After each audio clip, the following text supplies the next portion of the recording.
I was 12 years old when I was diagnosed with leukemia. I'm not sure that I truly understood the seriousness of the situation at the time. My parents certainly understood, and it showed me something that I had never before seen in them. Fear. I wish I had behaved better for my parents back then. Instead, when I learned that I would be staying in a hospital on the other side of the state for treatment, I threw a huge tantrum. Crying, slamming doors, begging. Can't I just take the treatments at home? Why can't you stay at the hospital with me? I was the kid that always got cold feet at sleepovers and had my parents pick me up in the middle of the night. To say that I didn't enjoy being away from home would be an understatement. Looking back, despite all my tears and protests at the time, I really do believe that my parents handled it well. Finally, once I had calmed down, my parents, in the calmest tone that they could muster, explained that this was the only way for me to get better. That they would be here for each of my treatments, scheduled for twice a week, and that one of them would always be nearby. However, they couldn't be with me all the time, and the hospital wouldn't let anyone stay overnight. They told me how brave I was and how proud of me that they were. Now I realize how absolutely terrified my parents must have been that I actually might die. And I was more worried about having to sleep without a night light. Fortunately, the doctors were extremely optimistic about my case. Apparently it had been caught early and could be treated easily. That put my parents a little more at ease, but I was still tense about being away from home. Both of my parents came with me to my first treatment. I wanted to put up a fuss when the nurse told me to get undressed and put on a hospital gown, but I had already been lectured by my mother on the ride over about behaving for the doctors. After changing, I sat in a large vinyl chair while I was hooked up to an IV and a series of beeping machines. The exposed skin on my legs kept sticking to the vinyl chair, and I wondered why they didn't have a cloth chair instead. But I realized that vinyl was probably easier to clean off blood and vomit.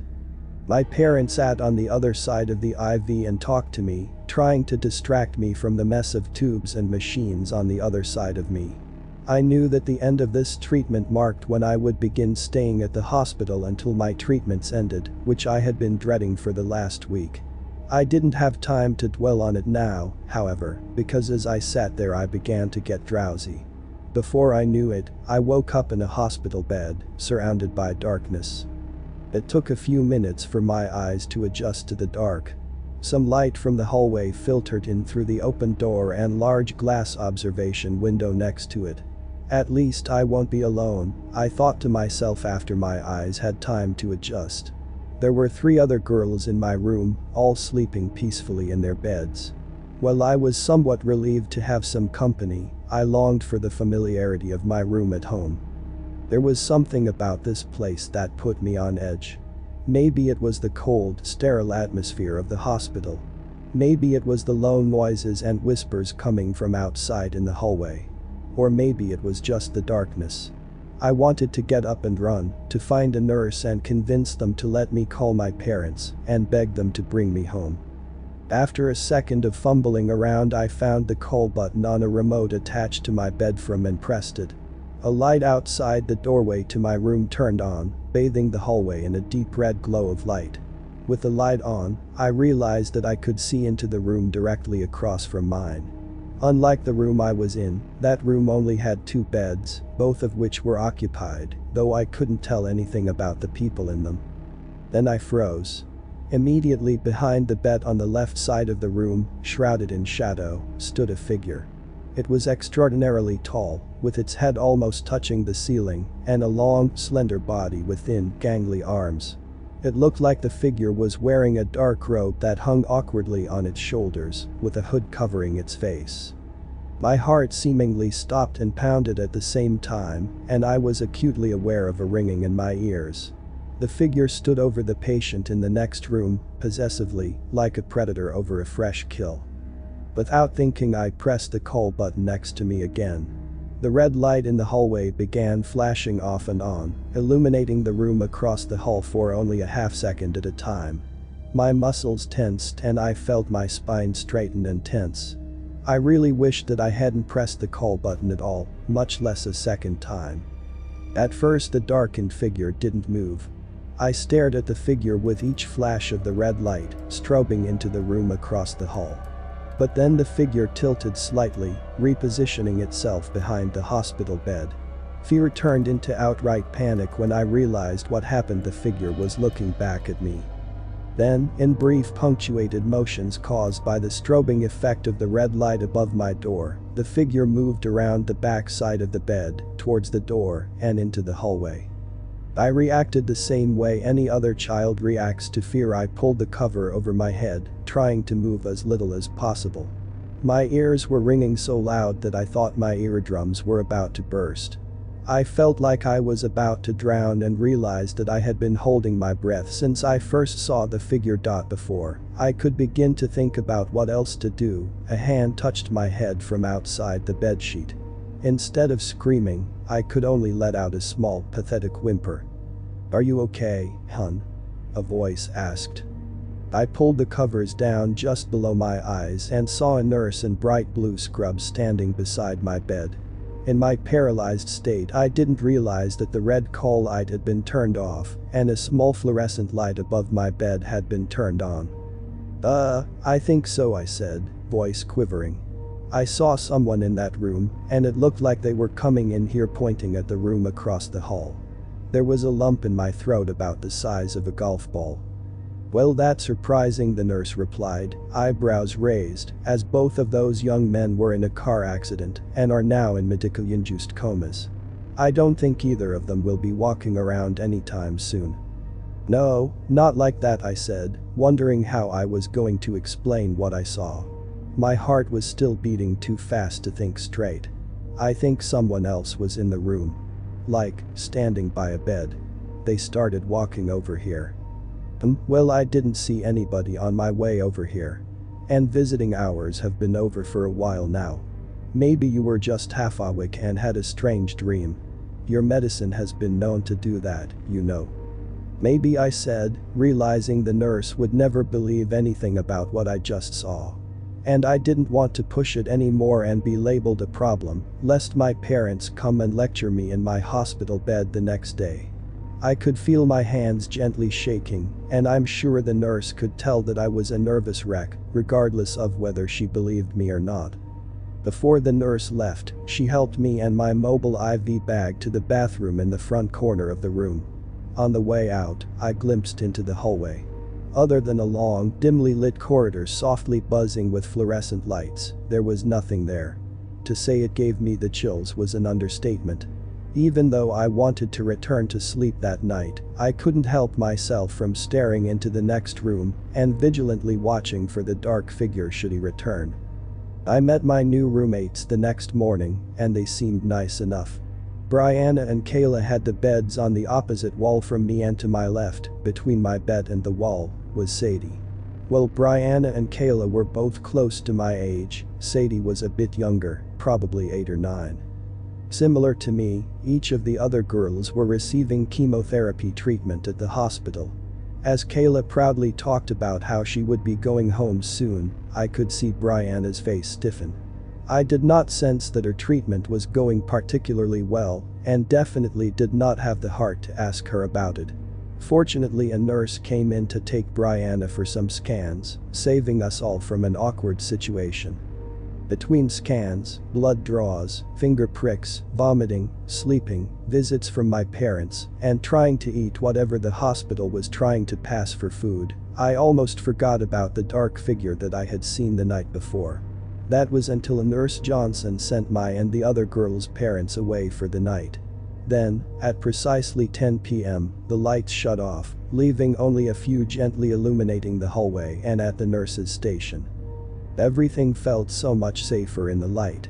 Despite being treated for leukemia, I felt like there was almost nothing to worry about with the lights on and people bustling around, filling the rooms and hallways. Now only a few faint hallway lights fought in aggressive darkness, desperate to engulf the few remaining islands of perceived safety. In bed, my mind wandered back to the dark presence that I saw yesterday. I had never had scary dreams before. I don't know why the medication would change that. Maybe it was making me hallucinate instead. Or maybe just a shadow from a piece of furniture in the other room, combined with the medication, made me think I saw the horrendous figure. But if that was the case, then how did it move? No one warned me how exhausting treatment would be. Even with my mind in a flurry, I was quickly fast asleep.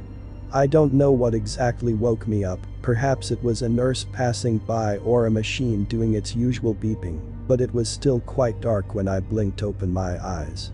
I was still half asleep when, without thinking, I turned my head towards the hallway. There it was again. The tall, slender figure was in the same place as last night, looming over one of the patients, almost engulfing the poor man with darkness. I shut my eyes shut as hard as I could, desperate to not draw its attention again. "Don't look at it," a soft voice whispered behind me. My mind blanked in panic for a second before I realized that it was Sadie in the bed next to me. "Don't look at it," she said again, "look over here." Slowly, I rolled over onto my side so that the hallway was to my back, taking short, shallow breaths in an effort to keep quiet. Having the figure behind me didn't really feel any safer, but I guess a repeat of last night probably wasn't smart either. "It won't hurt you if you don't look at it," Sadie whispered again. "What is that thing?" I asked, finally opening my eyes. "A monster," she replied, before quietly rolling over and facing away from me. "How do you know it won't hurt us?" I whispered back to Sadie. She didn't respond and I decided to not push my luck and keep quiet. Though I did spend the rest of the night desperately hoping that Sadie would turn back over and talk to me. I don't know how she went back to sleep with that thing in the next room. For all I knew, she didn't. At some point the lights flickered on in the hospital ward. It was 7 a.m. I cautiously rolled over and peered into the room across the hall. There was nothing there. Before I got a chance to talk to Sadie, the nurse came and led me down the hall. Treatment day again. The treatments, like before, knocked me out for several hours.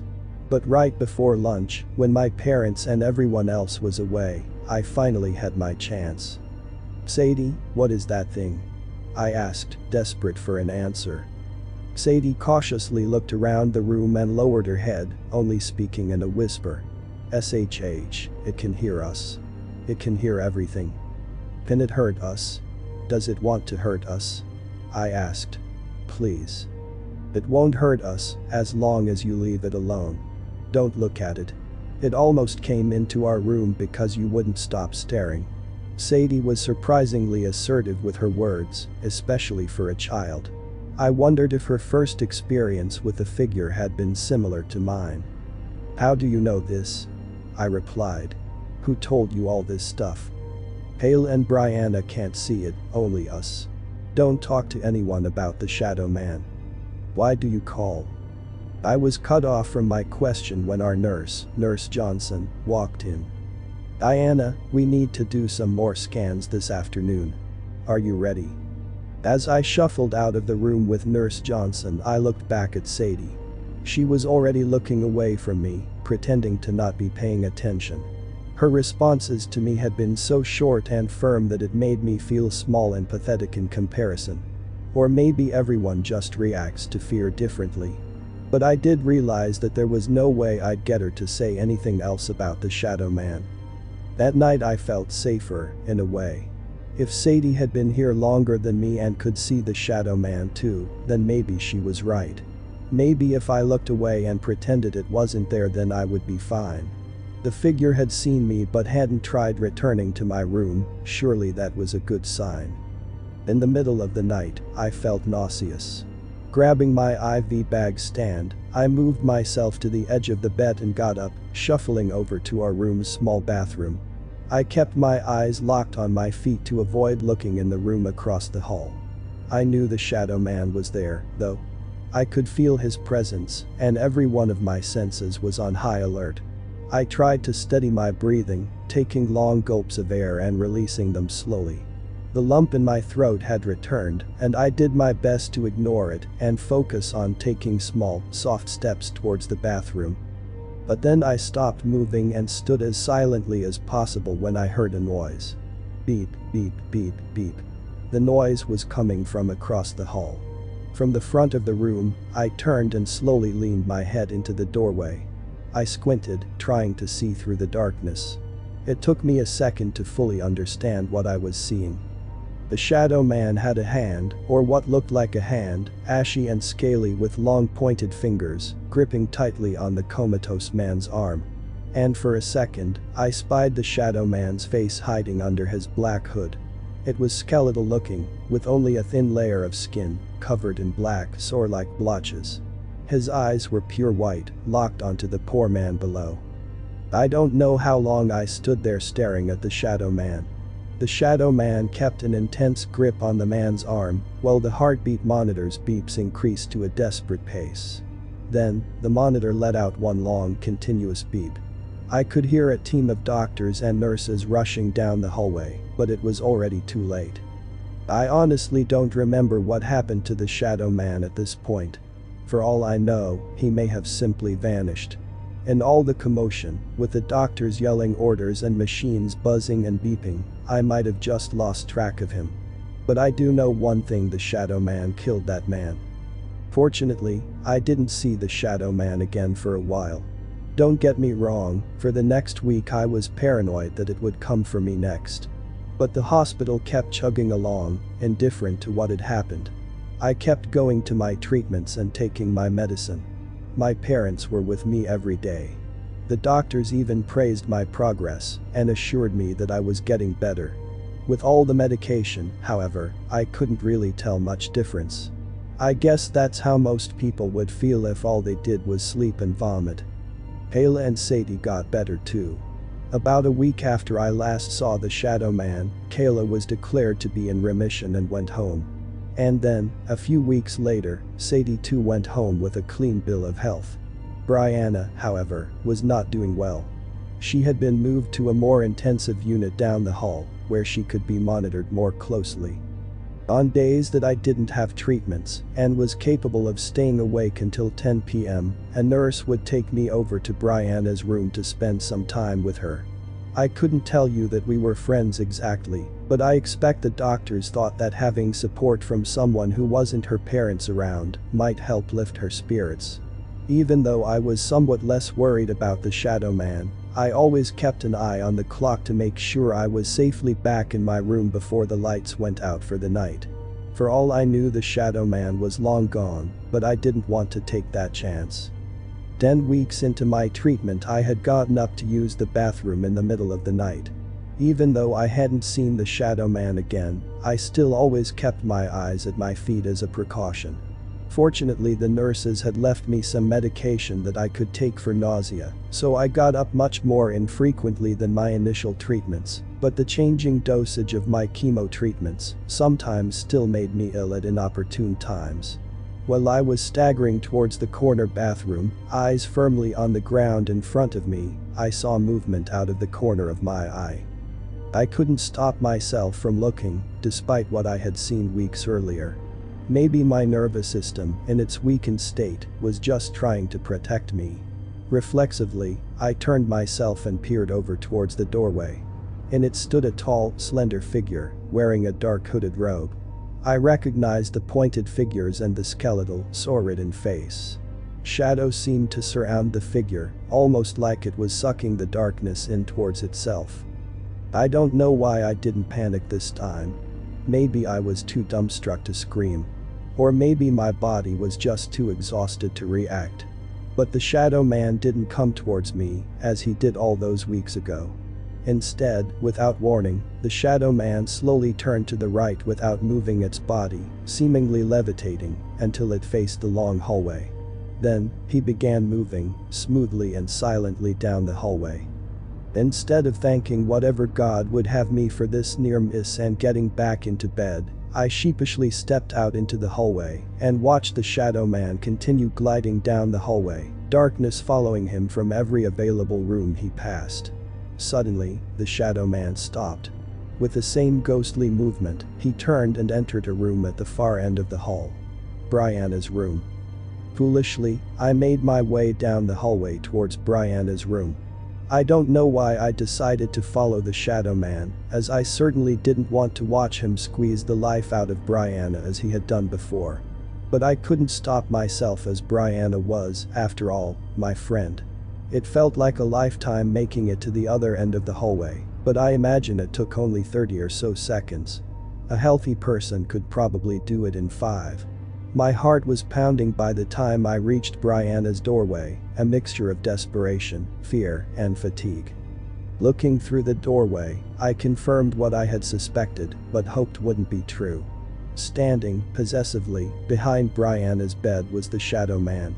I couldn't muster the energy to scream or run away. Instead, I just stared at the figure and, after a minute or so, realized that I was crying. Tears gently ran down my face and chin, and mucus ran down the back of my nose to my throat. But I didn't budge. I couldn't leave Brianna here alone with this monster. The shadow man slowly raised his head, breaking his gaze from my friend, and fixed his stare towards me. His soulless wide eyes connected with mine. And then, solemnly, the shadow man nodded towards me, ever so slightly. But here's the odd thing, it didn't feel threatening, or harsh, or even scary. Instead, it felt sympathetic. Like that nod you do at a funeral when you don't really know what to say. A subtle acknowledgement of your suffering. The voice behind me broke me from my trance. "What are you doing out of bed?" Nurse Johnson said, somewhat impatiently. She softened her tone as soon as I turned my head, and she saw the tears running down my face. "Oh, honey, it's alright. Brianna is gonna be just fine. Come on, let's get you back to bed." As the nurse took my arm to lead me down the hall and back to my room, I glanced back into Brianna's room. The shadow man was gone. I laid in bed the rest of the night wondering what to do. Was there even anything that I could do? Was I putting myself in danger? Sadie had apparently thought that even seeing the shadow man was too dangerous. Other than tonight, I had thought the same thing. Or maybe he was going to come back for me. The next night, despite being horribly tired from the night before, I waited until the lights in the hospital had been out for a few hours and rolled myself out of bed. I made my way down the hallway quite slowly, still wondering if I was making a huge mistake by putting myself in the shadow man's sights yet again. I had almost convinced myself that I had passed a point of no return when I made it to Brianna's doorway and peered in. Except the shadow man wasn't there. I stood, dumbfounded, for a minute. Nothing in Brianna's room looked out of the ordinary. I turned and looked up and down the hallway. Nothing. I stood for another minute, confused. The shadow man had hung around the first patient every night until he died. Why would he leave Brianna alone after such a short time? I realized this was a weird question to ask myself, as I was essentially wondering why the shadow man hadn't killed my friend. As I walked back to my room, I peered into every room, looking for just a glimpse of the shadow man. Nothing. I went back to my room, repeatedly going over the same questions in my head, and eventually drifted to sleep. I went back to Brianna's room every night that I was still in the hospital. It became a nightly ritual. I'd get up, look out the doorway for any nurses that would reprimand me for being out of bed, and shuffle down to Brianna's room. As I would get closer to her room, my heartbeat would quicken and the hair on the back of my neck would stand up. Sometimes I felt like I was being watched, but that was probably just paranoia. Surprisingly, Brianna began to get better. Her parents claimed it was nothing short of a miracle. I considered telling them the truth about everything that I saw. Not that they would believe me. I would only cast a shadow over what they thought was their daughter's miraculous recovery. I continued to get better too. I was in the hospital for 5 more weeks until one day my doctor walked into my room with my parents and told me that I would be going home soon. I knew this day was coming eventually, so I was hardly surprised. But there was a small part of me that wanted to stay to see if the shadow man ever returned. I guess a normal person would have left and never looked back. Life went on. I went back to school, had birthdays, got my license, and went to college. I occasionally thought about the shadow man and whether or not it was just a weird hallucination that I had when I was under an extreme amount of stress. The older I got, the more I convinced myself that he couldn't have been real. Or so I hoped. After I finished college, I packed up my things and moved to the city. I had a job, a boyfriend, an apartment, and a cat. I guess you could say that things were going well. After a childhood of treatment and recurring cancer scares, it felt like my life had finally begun. One week I was sent out of town for a week for work to help finish up a big project my team was working on. I could have weaseled my way out of it if I truly wanted to, but the truth was I liked when work sent me places. It made me feel important. I had asked my boyfriend to stay over at my apartment to watch my cat and keep an eye on the place. He was quite fond of my cat and had watched her before, so I thought everything would be fine. About halfway into my stay at the other office, I was woken up at around 3 a.m. by my phone buzzing on the hotel nightstand next to my bed. Groggily, I picked up the phone and looked at it. It was my boyfriend. What could he possibly be doing awake at this hour, I thought to myself. I dreaded answering the call, but knew it would keep me awake for the rest of the night if I didn't. Nothing good can be on the other end of the line at this hour. Hello. Hey, sorry to wake you, but I didn't know what else to do at this point, Chris said, his voice filled with worry. I sat up in the bed, awake with anticipation of what he was about to say. What's going on? Are you okay? Yes, I'm fine. It's actually Patty. She woke up an hour ago and just started hissing at the corner of the bedroom. She has her fur all raised up and her pupils are huge. I can't seem to get her to calm down. Has she ever done this before? What should I do? I sat there for a second, puzzled. I had gotten her from the shelter when she was a kitten, and she had never done anything even remotely aggressive. I didn't think I had ever seen her hiss before. Chris was able to get her to calm down, in a way. When Chris left the bedroom and went into the living room, Patty followed him and hid under the couch. After a few minutes of trying to coax her out, I just told Chris to leave her alone and go back to bed. I assured him that something probably just spooked her on the outside patio, and that leaving her where she felt safe was probably the best option. The next afternoon I called Chris as soon as I got done with work. He said Patty seemed fine, but was still acting a bit strangely. He said that she seemed quite nervous near the bedroom and refused to get close to it, much less enter. This particularly worried me, as Patty loved to snooze on the bed in the morning sun. I told Chris that I was flying home tomorrow after work and would be home late, but would take Patty to the vet the first thing the next morning.